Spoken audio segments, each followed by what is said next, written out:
সরকারের যে ব্যর্থতা, মুশকিল হলো কি মানে এখন কথা বললে আমার তো এনসিপির মুখপাত্র হয়ে বলতে হবে বা সরকারের, আমি যেহেতু এনসিপিতেও নাই আর সরকারেও নাই, তো আমি শুধু এটুকুন বলতে চাই এই সরকারের যত ব্যর্থতা, এর একটা বড় ব্যর্থতা অবশ্যই বাংলাদেশের সকল রাজনৈতিক দলের নিতে হবে। কারণ রাজনৈতিক দলগুলোর একটা আনন্দটা হয়েছে কি এখন, যে এই সরকারের একমাত্র ওই যে অল্প কয়েকজন উপদেষ্টা ছাড়া এই সরকারকে আপনার মনে করেন তৃণমূল পর্যন্ত ফাংশনাল?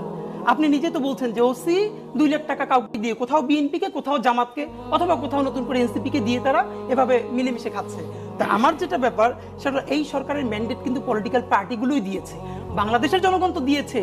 রাজনৈতিক দলের আনন্দটা হলো যখন খারাপ কিছু হয় তখন বলে এই সরকার কেন গ্রেপ্তার করে না। একটা বলি, সরকার কিন্তু গ্রেপ্তার করেছিল, এমনও হয়েছে কোথাও কোনো থানায় গিয়ে বিএনপি, কোনো থানায় গিয়ে জামাত তাদেরকে ছাড়িয়ে আনছে। এখন আমরা একটা প্রশ্ন তো করতেই পারি, তাহলে সরকার পারছে না কেন, ছেড়ে দিচ্ছে না কেন? এইটা তো অবশ্যই সরকার তো ছেড়ে